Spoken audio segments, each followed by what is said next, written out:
The illustrious Jabba bids you welcome. I'm going to regret this. I'm Pete Mitchell. He's Peyton Jones. And this is the Church Planter Podcast, brought to you by Church Planter Magazine.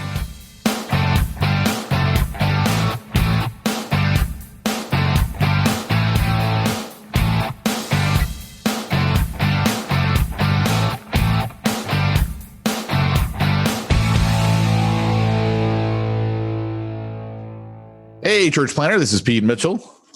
And this is Peyton Jones. Hey, the author of Church Plantology, the art and science of planting churches. Wait, did you write a book? I wrote a book. Did I not tell you about this? What's this book all about? I've never heard about this. Well, Peter, it is Church Plantology, the art and science. I had to read it for a second. The art and science of planting churches. Wait, what was it called again? The art and science of planting churches. So, yeah, it's in there, and I have you in the acknowledgments. I just wanted to let you know this book has your name in it. But you spelled it P-E-A-T. I did actually forget, and you forgot the L. Joseph Salmaraji. I don't know if I'm saying that right, but I spelled his name in the acknowledgments. He goes, hey, he like mockingly said, to Joseph Salmaraji, the best bibliography builder. And I did a screenshot, but it was Joseph Slamaraji. Oh my gosh. And I said, oops. And then I said, no, accident or cool handle. You decide. What did he decide? That's the important question. I think he saw right through me. Yeah, you're a moron, hilarious. And you screwed up my name in your acknowledgments. Thanks for nothing. When does that book actually come out? It comes out this month, April 20th. Oh, okay. Oh, and Pete, they have an Audible. They did an Audible? They did an Audible by the same guy who did Church Zero. And that dude was awesome. I hunted that dude down like a bounty hunter, like a Mandalorian. And I got him and froze him in carbonite. And now he did my book. I couldn't find him anywhere. And then finally I was able to get a hold of him, and he did it. He did it fast, dude. Like I got him the name. And then like the next week I wrote him and said, hey, were you guys able to set something up with him? And they go, yeah, he's halfway done. That dude hit the studio hard, man, because that's a lot of. He's like, no one requests me. I got to go right there, do this guy's book. Okay, so I'm going to tell you something. I actually spoke to him on the phone, and we had a rad talk because I said, man, look, I'm telling you, you read that book like a champ. I haven't heard this one, but I'm like, he goes, I have to tell you. He goes, I do a lot of books. And he goes, that book really, really spoke to me. He goes, I loved that book. He's like, man. So it was weird. We had never talked before. So what's funny is he says that to all the authors. Just pick me again. Pick me. That's funny. Because was he even a Christian? Do you know? Oh, yeah. He was a Christian. Yeah. He works for Moody Radio. His name is okay. John I thought he was just Gager. some random voice actor. No, his name's John Gager, and he works for Moody Radio. And yeah, dude, he's awesome. It was funny to talk to him on the phone. I'm like, it's weird that we've never spoken. So, yeah. Nice. So, anyways, yeah. So that's it. So let's talk about Satan's shoes. Ooh, got a pair? No, but they're only $1,000, Pete. And there's only 666 of them being made, so it's a limited edition. Oh, now that shocks me that they're not like 10,000 or $6,666. Well, you got to think about it. You have to come up with 666 drops of your own blood. That's true. Stick in the shoe. It's funny because we were talking about this on Ministry Ninja. We just reference it because we're in the chapter that deals with the Samaritans. And I did not realize this individual that he was from the LGBT community. And so Barry, one of the co-hosts on there, he brought up a really good point. He's like, I've seen a lot of responses to this guy like, hey, this guy, he said, look, you didn't want me on your team, so I joined the other team. And I thought that was interesting. But But I remember looking at the shoes and reading some of the responses and thinking, why are you guys so afraid of this? Like, people were convinced, like, I'm going to get some kind of like demonic cooties from these things. You know, I better not ever wear a pair of Nikes again. And the amount of, and I heard Nike is suing them because it has nothing to do with Nike. Right. I mean, this, you know, and we all know it's a publicity move. He knew exactly what he's doing. Why can't I think of publicity moves that good? That's all I got to say. Yeah. What are we doing for a 666th episode, huh? I don't know, but we're giving everyone a drop of angel blood, and it's going to be beautiful and white. I do think we need to talk about the devil. That one needs to be spiritual warfare, or we could talk the Antichrist. We don't talk things like that. We either go back to exorcisms for 666, which is always the one that I hate. Yeah. Or Antichrist. I like where your head's not at a with fan. that. You're not a fan of that. You know, I haven't been in one of those for a while, but I did tell you I did the house cleansing. That was something. Yeah, because you even mentioned the injury that your wife sustained. Yeah. Trippy. But back to Satan's shoes. Yeah, you know, the part that weirds me out is the part where the blood's in it. Now that to me does seem a little demonic. Because not only that, but think about like the serious health concerns here. Like, this is the day and age of COVID, right? And you're actually just putting blood in shoes, right? I mean, come on, that's just gross. Yeah, it is gross, but it also, you know, from a biblical perspective, you know, you can have your pentagram, you can call them Satan's shoes, you can have that. It doesn't bother me. You can do all that. There's no power in your God. But I will say the blood part of it is a desecration. I mean, even in the scripture, God's like, hey, the life's in the blood. You treat the blood with respect. Your blood there's a theology. I mean, when Cain kills Abel, God says his blood cries out to me from the ground. Like, God takes blood seriously. Like, that's kind of a big deal. So I wonder if he's actually putting blood in it, or if that was just all a lie. Oh, it's totally food coloring, dude. Well, because it was like 60 cc of food coloring and 1 drop of blood. And I'm like, oh, is it? Yeah, it was something like that. Interesting. Yeah, because I was thinking it has to be, blood won't keep like that. No, it certainly won't. Not at all. Yeah. So, but you know, it's interesting. I do find it funny what people get all spun out over. Well, I didn't honestly think much of it. I was just like, whatever. I did think how funny it would be, though, if you or I turned up with a pair of those on our feet at our next speaking event. Wow. No way. No stinking way. Never. Yeah. But I know what I'm going to do with my stimulus money. Well, I'm just saying, Pete, you said you can never think of controversial marketing things like that. I'm just saying. Someone just came up with one for us. I'm telling you, I'm not that good of a thinker. I can't come up with that stuff. Yeah. But if you were them, that would create its own controversy.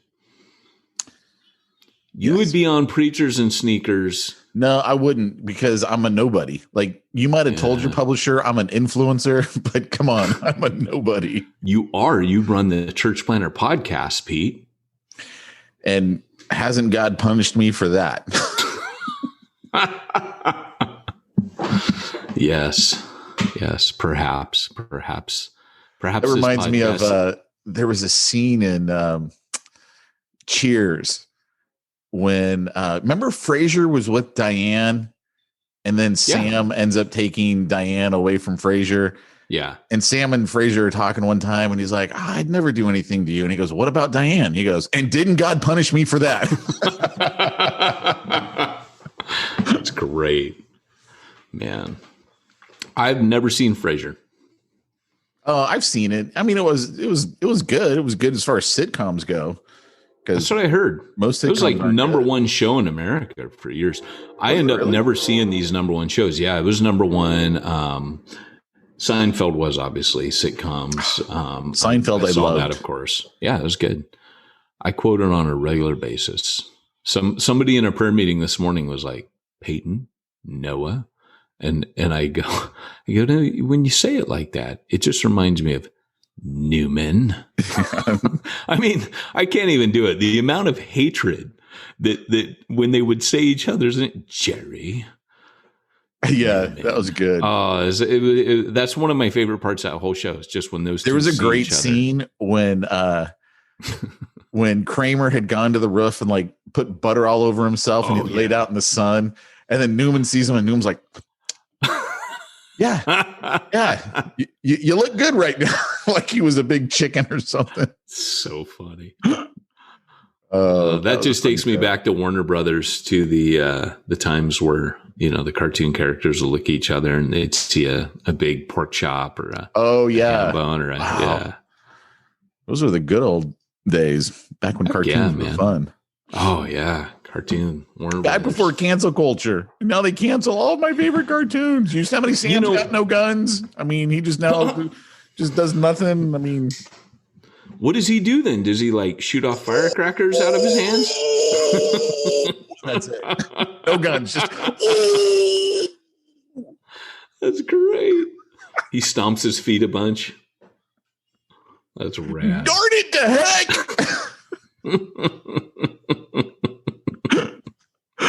That's great. Man. Hey, how's the house coming along? Oh, don't ask. Really? Yeah. So, don't ask. It's we hit a little snag. Let's just say when the man says, I know how to tile, he doesn't know how to tile. Don't take that for granted. Oh, no. Take it off my wall. You're done. So, wow. Yeah. But other than that, things are good. Tape and mud finishes today. And, yeah. Hey, have you gotten your dog fixed yet? Nope. Can't do it till she's a year. Really? Is that what they're waiting for? Yeah. Huh. This does not seem appropriate podcast talk, Pete. Well, this seems like you and I are just hanging out. If someone's listening to our podcast after all these years, they kind of know this is what our podcast is. That's true. If you are looking for a podcast to get straight into it, Ministry Ninja and From Concealment, but that one's about guns. Mine's still about ministry. So mine's more the From Concealment is more about politics than even guns. Yeah. Because it's mainly Dan and I sitting there just roasting on every elected official on the planet. That's rad. I need to listen to. I've only listened to one episode. Was it the one where I talked about you in? No, I didn't know you talked about me. I don't. So, do you guys say nice things about me or bad things about me? We actually have code names. We have code names for most of the people because we're like, look. The ATF is already going to come after us. So that's rad. Like there's one guy who's he's a faithful listener. He attended Refuge Long Beach. I don't know if he still does anymore. You would know who he is 100%. Okay. And so our code name for him is Black Ops. So we live stream it on Facebook like this. We're like, oh, Black Ops has a great comment, you know, and what was funny is all of a sudden Dan one day goes, oh, Black Ops. That's why you wanted that code name. You're black. I didn't realize you were black. That's rad. Like, so funny. So rad. But yeah, no, that's a fun podcast. And I think we have a lot of pastors who listen, and I think it resonates with them because Dan's a pastor, right? It's like we got a gun-toting pastor who's on a gun podcast. It's awesome. Who would have thought that would ever be a thing? I would like it to be a bigger thing, but it's I don't think it'll ever be bigger. No, probably it'll not. just be what it is. Just fun. Good times. Yeah. Yeah. I Black Ops. There he is. He's on our Facebook feed. I love it. He's like, I'm here. It's great. Oh. So, speaking of, by the way, I'm convinced he doesn't work at all because he like shows up for every one of my Facebook feeds. I don't know what he does, but he shows up. So I have I want to kick into, speaking of Long Beach, I want to kick into our topic. You ready? Yeah. It's a big topic. Wait. Great Scott. It's time for this week's topic. Let's get down to the nitty gritty. We don't need a soundboard. We're better than the soundboard. I got a little huskiness. I like it on that. That was all right. All right. Well, our topic today is the homeless crisis and the church. We are in a homeless crisis. We have been for a long time, but COVID-19 kind of exacerbated it. If you noticed, the government ferry came and swept all of the homeless off the street during COVID-19, housed them somewhere. And now with the stimulus money that's been paid out to various cities, the government has now decided that they're going to solve the problem by either buying hotels or creating tent cities that are organized tent cities, like they have in Oceanside. They have an right along the main city? strip. Yeah, they have an organized tent city. There's What exactly is an organized tent city? It's kind of like this: storage tent, shelter tent, storage tent, latrine, storage tent, shelter tent, all in a line that stretches a mile long. And it's in between the main strip of road, the train tracks, and the government owns that little strip of land. And that's where they've decided to put tent city. It's just big enough to fit, a giant column of this sequence of tents. Now, it is clean. It is organized. They have homeless people that, kind of like we found at Refuge Long Beach, who were in various states of functionality that are able to walk up and down and be kind of like, almost like dorm moms, like room monitors, like, hey, you guys, they keep it clean, yada, yada. Now the city thinks this is fantastic, but it's really not, right? Like in my town, they've bought up, I think 3 plots where houses were, and they're building a facility for the mentally ill. The problem is they're not taking them off the streets in our neighborhood. They're busing them in from other areas.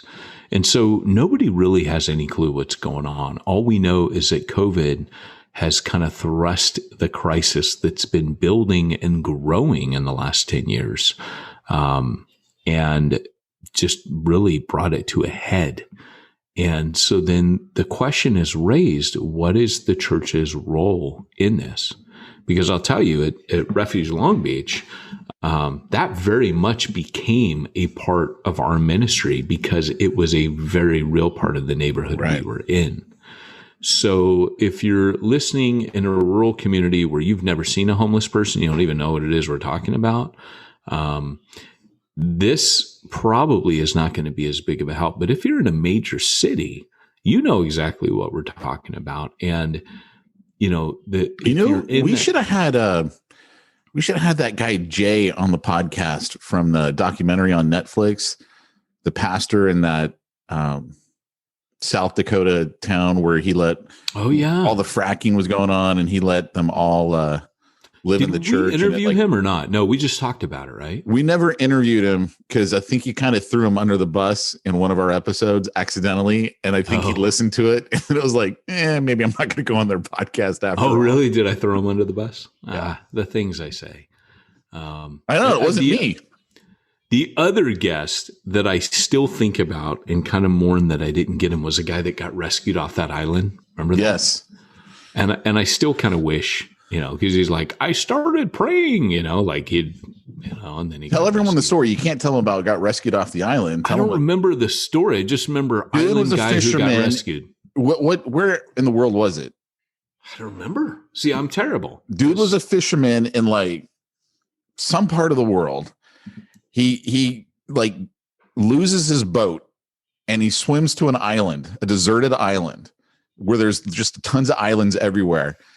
And it was like, 120 degrees out. He's getting dehydrated. He almost dies like a day later. And it just so happens that a film crew from a reality TV show happened to be going by and they saved him.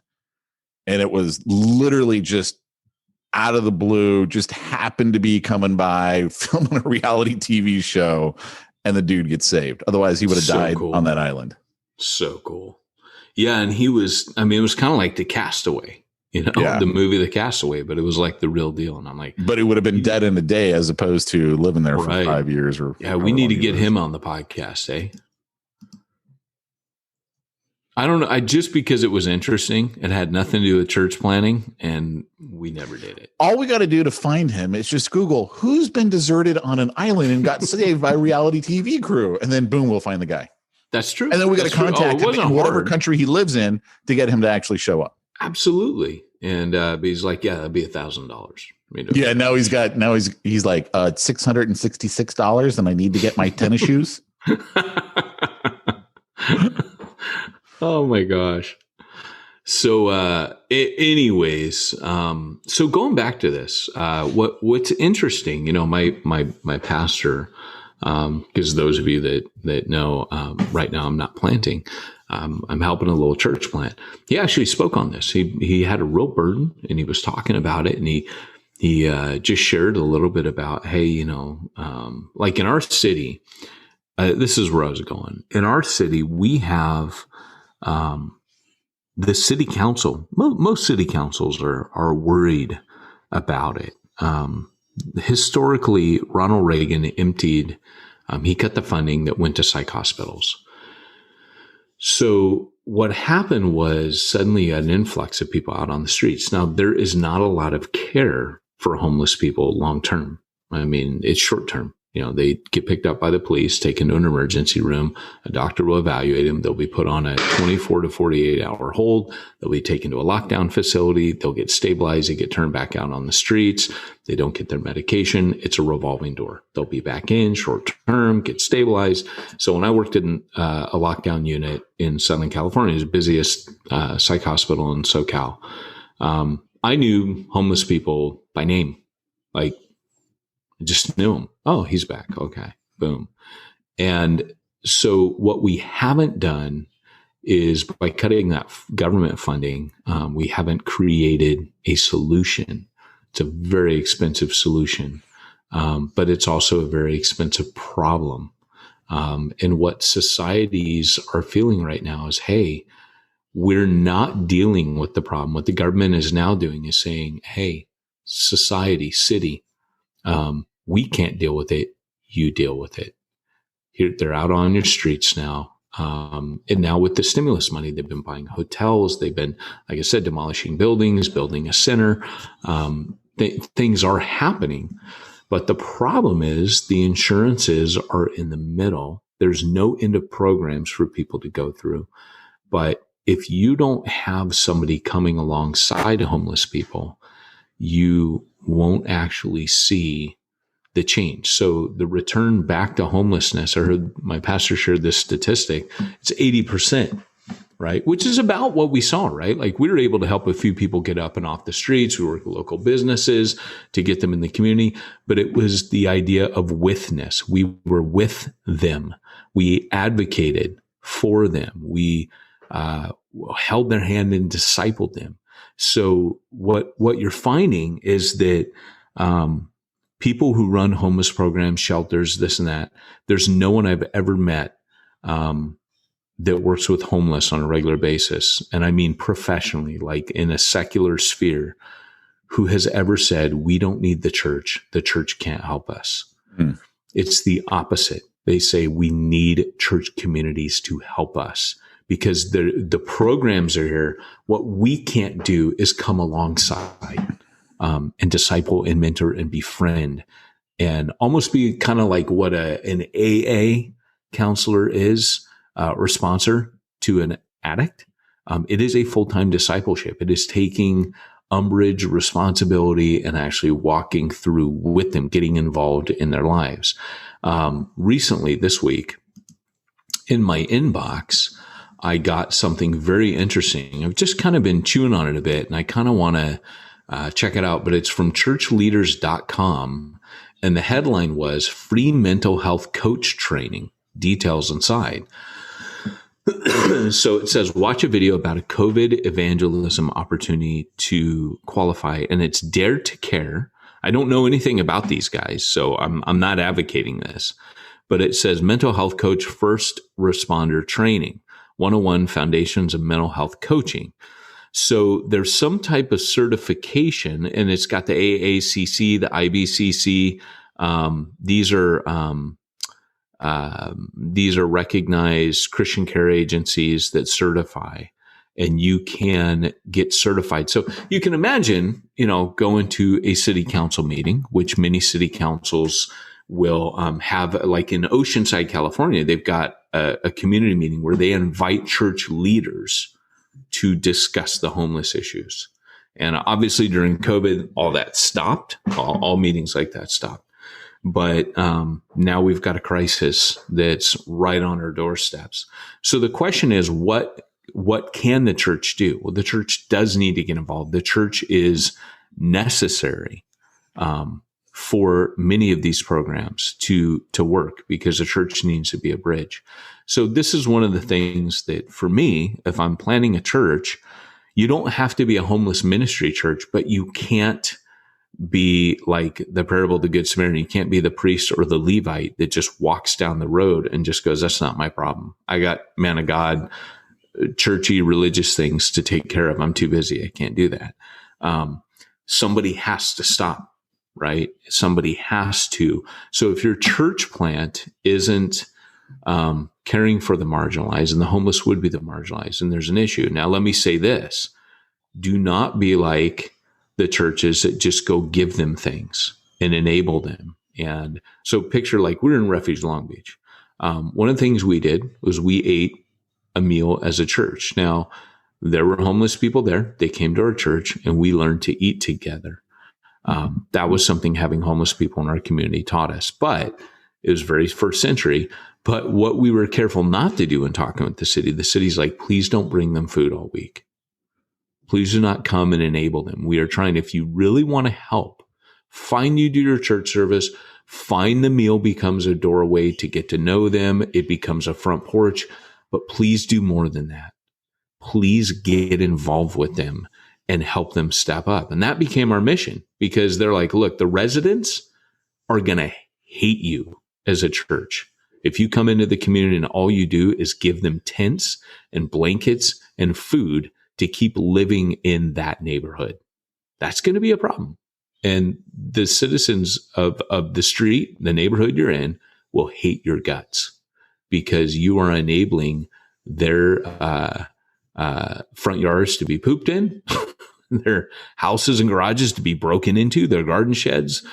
You're an enabler, and you will quickly become a target of the community. And that was interesting. It was good counsel, good advice. So we had to learn a balanced approach when we started working with the city, because it's a lot simpler than just giving someone a blanket or food. There's more to do. Such as? Well, Pete, funny you should mention that. I mean, there's a bunch of things. There's everything from, like I said, working with local businesses, saying, hey, do you, what meds are you on? I personally think something like that mental health coaching would be huge, because then you can be getting involved in the front lines, working with various organizations and starting to form a crisis team that can respond to this. You got to be really careful, because I'm not saying like go out there and take the place of the police or whatever. People are armed. Homeless people know how to use their weapons. They defend themselves and attack on a regular basis. I'm not saying put yourself in a dangerous situation, but I'm saying when your community has a gaping wound, you're basically trained in first aid, So there's a lot of things you can do. As the church, one of the things we used to do, we had a homeless Bible study led by a homeless person who had come to faith. And, kind of like we were saying, like that dorm mom, the room monitor, Alex was that for us. He was one of the guys we helped get off the street. We helped him get his forklift operating license. And he still to this day works in a warehouse with, one of our members there, and still goes out on mission.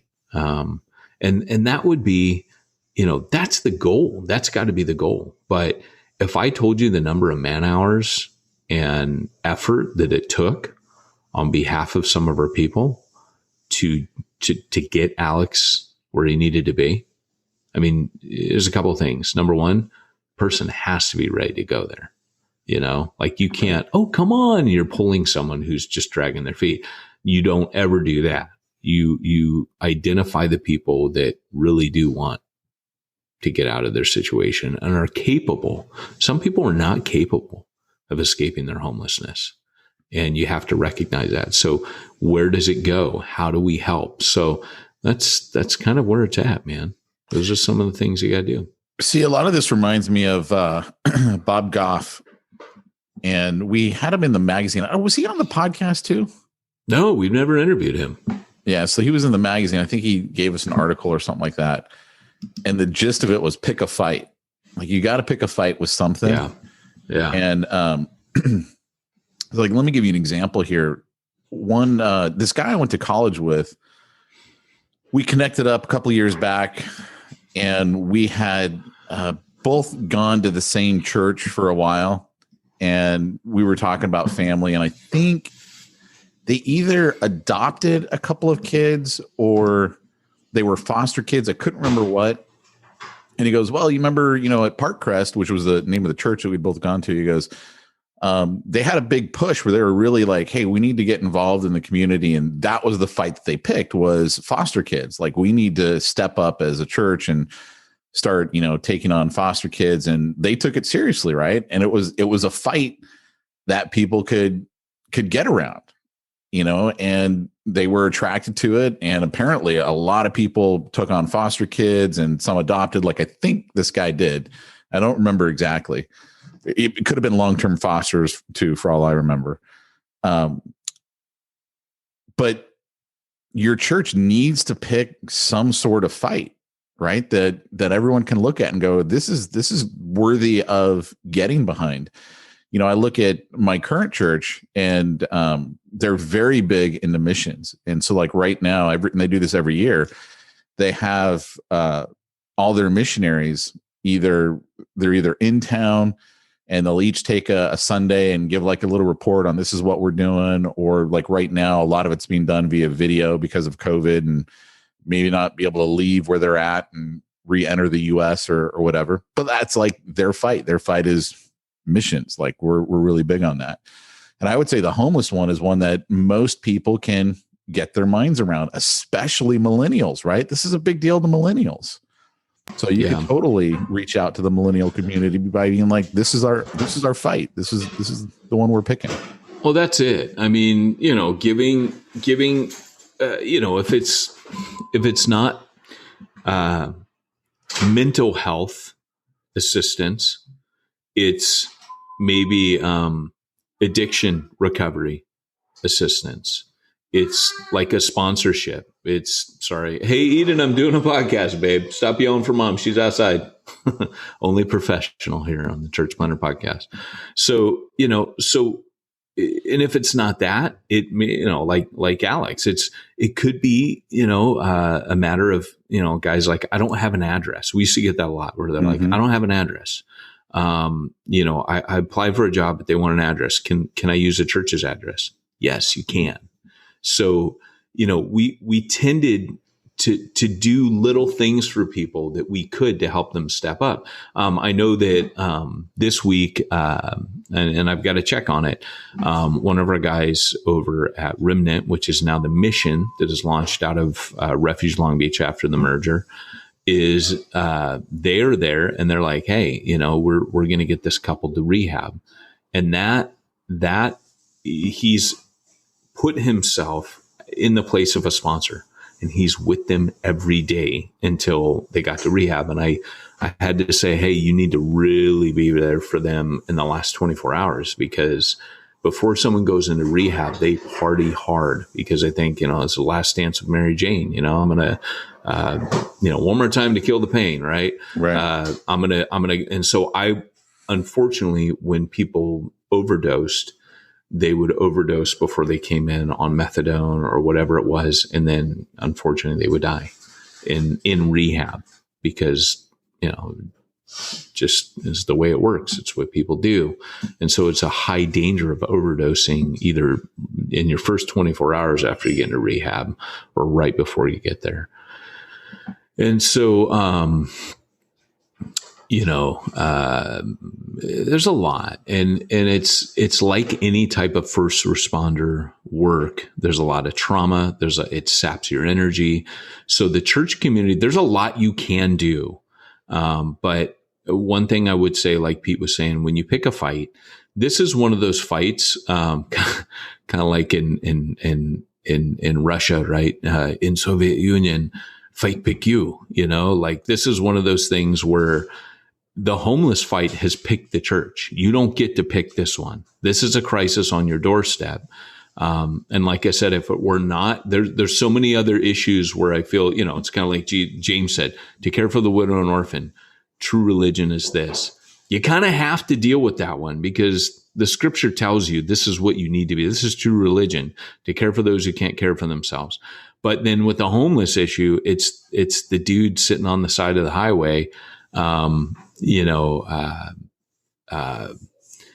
It's Peter walking by the beggar at the temple gate called Beautiful. Like he just can't walk by. The Good Samaritan, you can't walk by. Jesus just slams religious people like, you walk by this. And so for me, I feel that responsibility. It's so funny because Andrew and I, we talk about it because I'm like, hey, I think when we plant again, because those of you remember, I am starting that Bible training center. Like that is happening. I put it on hold when the textbook offer came because I'm like, there's no way I can plant and do this. And I think I'm supposed to write this book. Did I tell you I was writing a textbook? Wait, what's this now? Yeah, it's called Church Plantology. It's right here. It's $35. You can get on Amazon. It launches April 20th. But anyways, back to my point. Cha-ching! I owe a couple of cha-chings. Cha-ching. We forgot about the cha-ching. I did. It's back to that. So, but anyways, but what I was going to say, I did totally distract myself, and it was a good point. What was I saying? You and Andrea were talking about. We were just talking because, then after I literally am writing this book during COVID. So thank God for his wisdom, because for those of you that planted during COVID, I'm sorry, right? Like that was tough. But for me, I tell Andrea, I'm like, hey, I want to start this Bible training center. I want to do it in Oceanside Boulevard. And this is before Tent City. And Andrea made the statement. I got it. Like I was kind of there myself. She goes, I don't want to do another homeless church. And it's not that our church was a homeless church, but I mean, that was a very big part of our outreach and ministry. It was like 30% of the people. Yeah. Yeah. So, and heading into this now, I don't think we have a choice. I just think it's there. I mean, it's not what anyone sets out to do. You know what I'm saying? Nobody sets out in the morning like, hey, I think I'll start a homeless church. But it just, if you're in a city, it's chosen you. It's picked you. And you can't ignore it. There's just certain things you can't ignore. And that's one of them. Mm. So, but with that, I mean, any other thoughts, questions, musings, jokes? Knock jokes. I'll take anything, Pete. No, I just, I think back to that documentary, man. I wish I remember the name of it with Jay, because he's a Facebook friend. So I see him every once in a while. I don't remember his last name. It's like Reineke or something like that. But so like I was saying before, this is a church that it's in the middle of like South Dakota or one of the Dakotas or something. I don't know. One of those states, the Dakota type state. I think it was. It's where the fracking was all going on, right? So it was this huge boom. Everyone's coming there. And the problem is there's not enough places for people to literally stay. And you can't get a job, like you said, because they don't have an address. And so he was letting people stay at the church. They were literally anywhere where there was ground, you could sleep on the ground. And it was pissing off everybody. Yeah. It was pissing off the neighbors. It was pissing off the members because, now they got to come into their church and it stinks because all these people haven't showered. And I'm just thinking, and he was sitting there going, but how do we not do this? How do we not take people in? And I think there's got to be, like you said, you don't just provide them a place to stay. Like it's got to be something more. I don't know what it is, but and I don't even remember if he did that stuff, but I mean, there's definitely, I mean, if you have that as an asset, like if you've got a building as your church, you have to be careful with it. And in the same reason that, you're saying like with the neighborhood, where the neighborhood was just ticked. Like in my city, I think they got the city council to go after the church and everything, So in my city, the city council has all of this land all around, like real estate's a premium here, and they have acres of land around the city council building. They didn't have to demolish a few houses downtown. You know what I'm saying? Mm-hmm. They have the land. They just went, oh, heck no, not here. Acres and acres of land. You can't even see the city council building from the main road. That's how much land they have. Wow. And they just choose not to develop it and not to do anything on it. But hello, but again, it's that. Well, and where did they put the mental health homeless thing that I was telling you about? In the barrio, of course, of my city, which again, to me is extremely insulting. Like I'm angry about that. That's an injustice. You actually took that and you put that in that neighborhood with people that are working hard and trying to improve their lives, and you just laid that on them as well. Like that makes me mad because I know people in the barrio. I know hardworking, good people in the barrio. They don't deserve that, right? They're not going to put it in the rich neighborhood. So you'll start getting me going, but and that's an area, by the way, that's an old part of my city that people have lived there, like families have been there for hundreds of years or, over 100 years. And they are a pillar, but they are like a thorn in the side of the city that wants to go big. It's almost like they're trying to drive them out, and it's wrong. And so what I'm saying is it goes back to advocacy. If it came down to me, right? If you looked at me and said, hey, Peyton, how would you deal with this? The mental health is the key issue. That's where everything kind of went wrong. That's where we're not addressing the problem. It's kind of like if you have a flesh wound and I give you a Band-Aid. That's been our approach. But if I said, hey, no, you need surgery there, pal. But what I would do is you would have to, and I know you're going to totally disagree with this approach.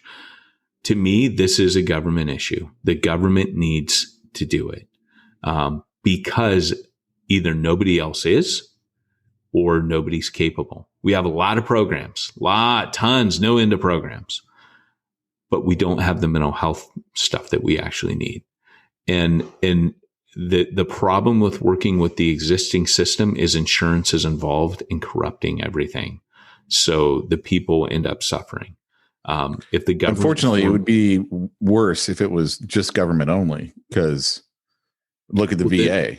I mean, it's totally just a nightmare. Well, this is what I'm saying, going back to the advocacy, right? That the government does it, but they are accountable to the community faith groups and charity groups. They're accountable. There is a board of accountability, and they would never put themselves in that position. But if that were something that were able to happen, where the faith community says, yes, we will serve as the bridge. Various faith, it would have to be various. It couldn't just be Christians, be faith groups and charities that form a board and serve as the bridge. The church would have it. You see, the church is the manpower. The church is already the manpower. I think the church just needs to do it. I think you're right. I do disagree that government needs to be involved. You got to get government out of this. Because all you're going to end up with is more people on the take.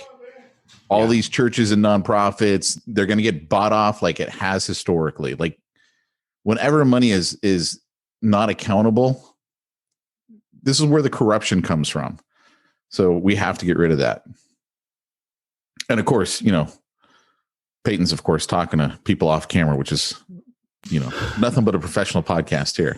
My labor is bringing another labor in. And so, hey, but that actually is my signal. I have to go. I got to go. Wait, so before you go, like, how do you make sure that you get all your bookkeeping done and your accounting and all that while you're out there taking care of the homeless problem? Well, the government will set up a program for you. No, I'm teasing. SimplifiedChurch.com. Better than the government. That should be their new slogan. SimplifiedChurch.com. We're better than the government. Oh, nice. Nice. Although we'll help you deal with the government. They are kind of the middleman. They are the advocate for you. SimplifiedChurch.com. They will take care of all of your IRS needs, your compliancy, your bookkeeping, your payroll services, so much more. They'll help you make a budget. So SimplifiedChurch.com. Join them today and tell them that Peyton and Pete sent you. Well, that's all we got time for because I got to go. I got more laborers turning up and, well, you know, that work waits for no man or beast, Pete. All right. Well, house must get finished. Give them the slogan and we're out. This has been Peyton Jones and Pete Mitchell reminding you if you want to reach the ones nobody's reaching, you need to go where nobody's going and do what nobody's doing.